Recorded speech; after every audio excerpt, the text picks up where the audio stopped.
Saudaraku, hari ini kita akan mulai topik baru, yaitu kisah para rasul. Karena kisah para rasul masih berjalan terus. Karena sebenarnya kisah para rasul adalah kisah perbuatan Roh Kudus. Dan Roh Kudus masih bekerja memakai gerejanya pada saat ini. Jadi apa yang terjadi dalam kisah para rasul masih terjadi juga sekarang ini. Sepanjang gereja merindukannya, sepanjang gereja memiliki iman, sepanjang gereja berdoa sungguh-sungguh, akan tanda jahit, akan mujizat, akan penyataan Roh, akan karunia-karunia Roh, akan buah Roh, pasti itu akan terjadi lagi dalam sidang pada akhir zaman ini. Karena saya percaya Tuhan akan sangat memberkati sidangnya pada akhir zaman. Kalau kita teliti kisah rasul ini, kita akan mendapati bahwasanya apa yang diperbuat oleh murid-murid sama dengan yang diperbuat oleh Tuhan Yesus. Injil yang dikabarkan oleh murid-murid Tuhan Yesus sama dengan yang dikabarkan oleh Tuhan Yesus. Tanda jahit, tanda mujizat yang sama terjadi dalam kisah rasul, terjadi juga dalam pelayanan Tuhan Yesus. Bahkan cara hidup murid-murid Tuhan Yesus sama dengan cara hidup Tuhan Yesus pada waktu dia di bumi ini. Sungguh-sungguh pemuritan Tuhan Yesus sangat berhasil. Mereka melihat bagaimana Tuhan mengajar dengan kuasa. Orang-orang juga mengakui pengajaran macam apakah ini. Dia mengajar dengan kuasa, lain sekali dengan pengajaran ahli-ahli Taurat. Itu yang dilihat oleh murid-murid, kemudian dipelajari oleh murid-murid.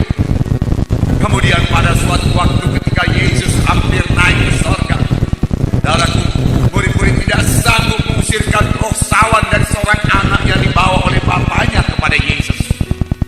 Lalu Tuhan menenting roh sawan itu, dan segera anak itu dibanting oleh roh jahat. Lalu orang berkata anak itu sudah mati, tapi Yesus berkata ya tidak mati. Lalu Tuhan membangkitkan anak itu dan memberikannya kepada bapaknya sembuh sama sekali. Murid-murid bertanya kepada Tuhan Yesus, mengapa kami tidak sanggup berbuat yang demikian? Tetapi terlebih dahulu Tuhan menengking. Berapa lama lagi aku harus bersama-sama dengan engkau, kamu yang kurang percaya, angkatan yang kurang percaya? Mengapa engkau tidak sanggup mengusir setan yang seperti ini? Seharusnya engkau sudah sanggup mengusirnya, karena engkau sudah begitu lama bersama-sama dengan aku. Tuhan, bagaimana mengusir setan seperti ini? Yang seperti ini hanya dapat diusir dengan doa dan puasa. Begitu Tuhan Yesus mengajar murid-murid, supaya murid-muridnya juga banyak berdoa, supaya murid-muridnya juga mengadakan puasa. Memang doa sangat penting bagi anak-anak Tuhan, anak saudara. Kita tidak akan dapat mengerjakan pekerjaan Tuhan kalau kita tidak berdoa. Kita tidak akan dapat diurapi kalau kita tidak berdoa. Kita tidak akan mengerti menyambut maksud Tuhan kalau kita tidak berdoa. Kita akan ditipu oleh setan kalau kita tidak berdoa. Oleh sebab itu biar setiap anak-anak Tuhan pada pagi hari harus berdoa lebih dahulu kepada Tuhan. Itulah pekerjaan yang pertama sekali harus dikerjakan oleh setiap anak Tuhan. Berdoa, berdoa, berdoa. Dan saudara yang kasih, kita akan membaca kisah para rasul pasal 1 mulai ayat 1 sampai 14. Saudara yang kasih dalam nama Yesus, sini kita melihat Lukas mengatakan segala sesuatu yang diajarkan dan dikerjakan oleh Yesus telah ditulis dalam buku yang pertama. Sekarang ini aku menulis buku yang kedua, yaitu kisah para rasul, yaitu segala sesuatu yang diperbuat oleh murid-murid Tuhan Yesus setelah Tuhan Yesus naik ke sorga. Naik ke sorga. Dan di sini dikatakan Roh Kudus masih bekerja. Roh Kuduslah yang melanjutkan pelayanan Tuhan Yesus melalui murid-muridnya. Jadi pelayanan Tuhan masih berlangsung terus, karena sebenarnya pelayanan Roh Kudus, pekerja Roh Kudus. Oleh sebab itu kisah para rasul bisa juga disebut dengan kisah perbuatan Roh Kudus, karena Roh Kudus yang memegang peranan dalam kisah para rasul. Roh Kudus yang memberi petunjuk dalam kisah para rasul. Roh Kudus yang memimpinkan rasul-rasul mengerjakan pekerjaan Tuhan.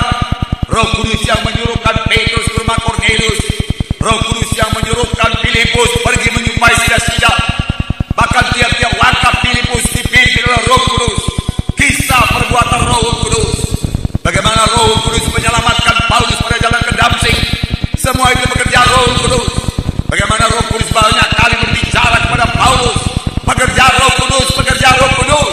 Amin, saudara. Adakah saudara sukacita Roh Kudus memimpin sidangnya? Biarlah kita rindu sekali, sangat merindukan bahwa Roh Kudus senantiasa memimpin sidang ini dan berbicara kepada sidang ini. Amin. Biarlah Roh Kudus bicara kepada saudara. Amin. Biarlah saudara patuh kepada Roh Kudus. Amin. Karena Roh Kudus belum berhenti bekerja.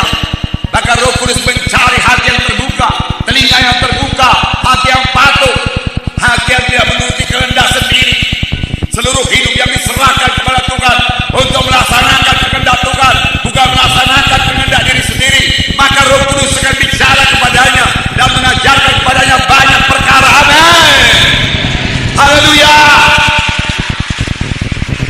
Bahkan pada akhir zaman ini Roh Kudus mau memakai lebih banyak lagi anak-anaknya. Bahkan sebenarnya semua kita ini mau dipakai Roh Kudus menjadi pelayan-pelayan Tuhan. Haleluya. Roh Kudus masih bekerja. Roh Kudus membangun sidangnya pada akhir zaman, setelah pada akhir zaman. Nah, oleh sebab itu, karena Roh Kudus yang bekerja saudaraku, maka dalam tiap-tiap kebaktian, dalam tiap-tiap kebaktian, haleluya Tuhan, dalam tiap-tiap kebaktian, biarlah terjadi tanda jahit, tanda mujizat. Amin. Karena di